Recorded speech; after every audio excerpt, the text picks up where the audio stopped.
ভাই 250 গ্রাম মাংস দেন দিহি। 250 গ্রাম মাংস বেচি না আপা। দেন না ভাই, এমন করেন কে? আরে আপা কইলাম তো 250 গ্রাম মাংস বেচি না, আধা কেজি নিচে মাংস বেচি না, জানতো? ভাই মাংস কেজি কত করে? মামা একদম 480। 480? আপনি দাঁড়ায় আছেন কেন, জান না? আচ্ছা আমার একটা কাজ করবেন। ভাই এনার একটু কর না, আমার 250 গ্রাম মাংস দিতে। আমার 4 কেজি মাংস দেন। ওই রান্ডা ল। ভাই কর না। এই আপা জান, জান তো। ওই বেটা এই খেদাবি করতে ভাই যত সব। কি হইছে? আরে ভাই আজকালকার কি আধা কেজির নিচে মাংস বেচে 250 গ্রাম মাংস চাইতেছে। এই আপনি যান, পকেটে টাকা নাই, আইসে আবার মাংস খাইতে করতে যায় এগুলা।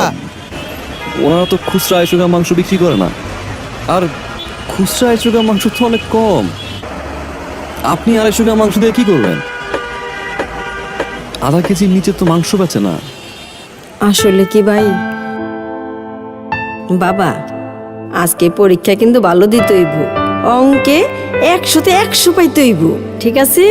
আচ্ছা মা। যাও। মা কি বাবা? আজকে যদি আমি পরীক্ষায় ভালো করি তোমাকে গরুর মাংস দিয়ে ভাত খাওয়াবা?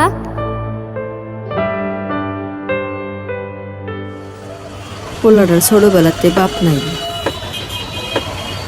জীবনে অনেক কিছু চাইছে, কিন্তু তার কোনোদিন কোনো চাওয়া পূরণ করতে পারি নাই। আইজো মনে পারলাম না ভাই।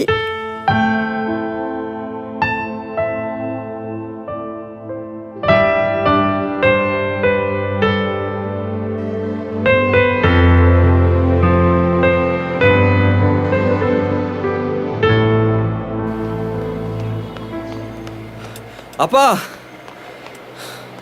আপা আপনি? এই নেন, আমি 2 কেজি নিছি, আর এই 2 কেজি আপনার জন্য। এতগুলো মাংস? আমার কাছে তো এত টাকা নাই ভাই। নেন ভাই, আপনারটা আপনি লইয়া যান। ভাই বলছেন না, আজকে না হয় ভাই তার বোনের ছেলের একটা ইচ্ছা পূরণ করলো। রাখেন, আমার বাসায় 2 কেজি মাংসতে হয়ে যায়। এটা আপনার জন্য। আল্লাহ আপনারে ভালো করুক, অনেক বড় মনের মানুষ আপনি। আপনার মনটার মতন যেন আপনার বড় করে রাখে। এই বোন বাইরের জন্য দোয়া করব, আল্লাহ যেন বাইরে ভালো রাখে।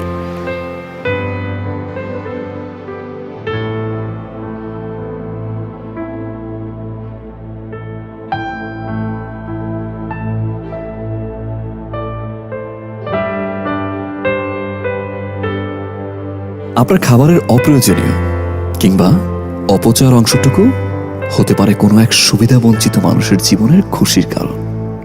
আসুন, প্রয়োজনের বেশি অপচয় না করে এ সকল অবহেলিত মানুষের মুখে হাসি ফোটাই। বিশ্বাস করুন, এর মাঝেই আপনি খুঁজে পাবেন সত্যিকারের হ্যাপিনেস। কারণ হ্যাপিনেস ইজ শেয়ারিং।